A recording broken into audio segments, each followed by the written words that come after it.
Nomor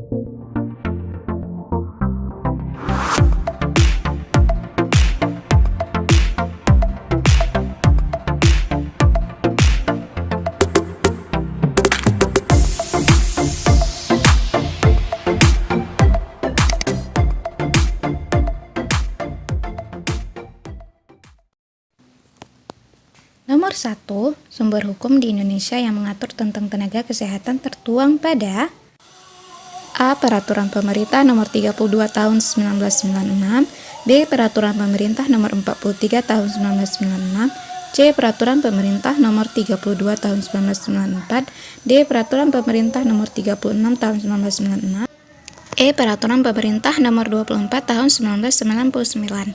Sekarang saya berikan waktu 5 detik untuk teman-teman untuk berpikir dan menjawab.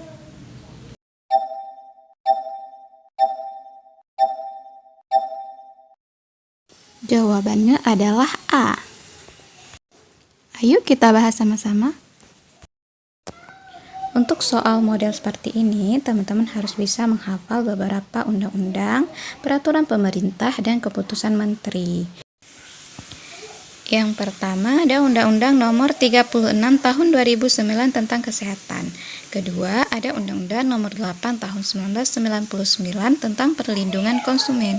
Kemudian ada peraturan pemerintah, yaitu ada Peraturan Nomor 32 Tahun 1996 tentang Tenaga Kesehatan dan Keputusan Menteri Kemenkes Nomor 1239 Tahun 2001 tentang Registrasi dan Praktek Perawat. Kita lanjut ke nomor berikutnya ya.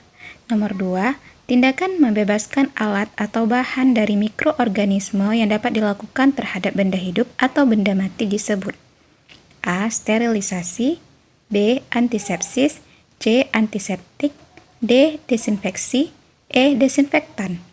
Saya beri waktu buat teman-teman menjawab selama 5 detik ya.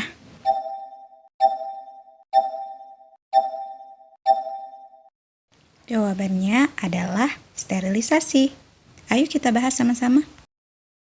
Sterilisasi merupakan setiap proses yang membunuh semua makhluk hidup, terutama mikroorganisme, dan dapat dilakukan pada benda hidup atau mati.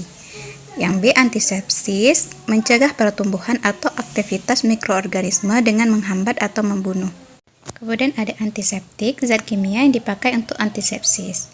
Kemudian ada desinfektan, pengertiannya adalah membunuh organisme patogen dengan cara fisik atau kimia dan hanya dilakukan pada benda mati. Kemudian desinfektan adalah zat kimia yang digunakan untuk desinfeksi. Jadi jawabannya adalah A. Sterilisasi, karena dapat dilakukan pada benda hidup atau benda mati. Berbeda dengan desinfeksi, hanya dilakukan pada benda mati saja. Selanjutnya nomor 3, penyebaran sebuah penyakit yang sama secara cepat dalam waktu yang bersamaan merupakan pengertian dari A. Infeksi, B. Epidemi, C. Virulensi, D. Inkubasi, E. Patogenesis. Saya berikan waktu 5 detik untuk teman-teman untuk menjawab.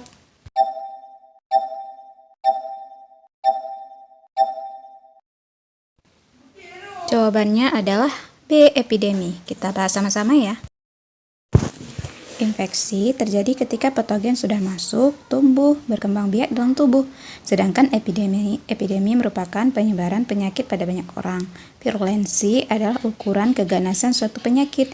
Jadi jawabannya dari pembahasan ini bisa kita lihat yang sesuai adalah epidemi, karena merupakan suatu penyebaran penyakit.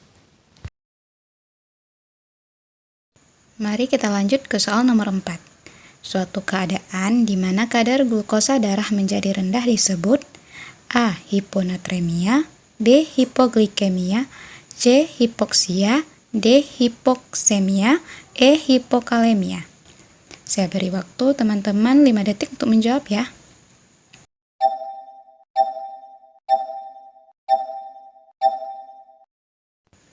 Jadi jawabannya adalah B.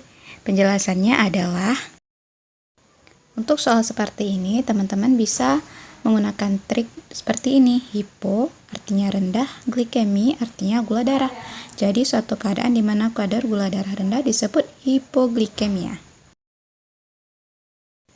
Soal nomor 5, Suatu keadaan tertekan atau terganggunya vital tubuh akibat berkurangnya volume darah efektif secara akut dan berat disebut A. Trombus, B. Hemoragi, C. Emboli, D. Iskemia, E. Shock. Saya beri waktu 5 detik untuk teman-teman menjawab.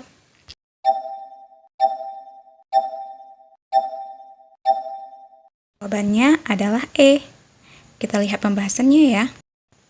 Nah, untuk pembahasannya, kita harus mengetahui terlebih dahulu masing-masing pengertian dari pilihan jawabannya. Yang pertama ada trombus, itu merupakan gumpalan darah. Yang kedua ada hemoragi, itu adalah pendarahan. Sedangkan yang C, itu adalah emboli yang merupakan penyumbatan pembuluh darah. Sedangkan jawabannya itu adalah lebih tepatnya shock, karena merupakan suatu keadaan berkurangnya volume darah efektif dan berat secara akut.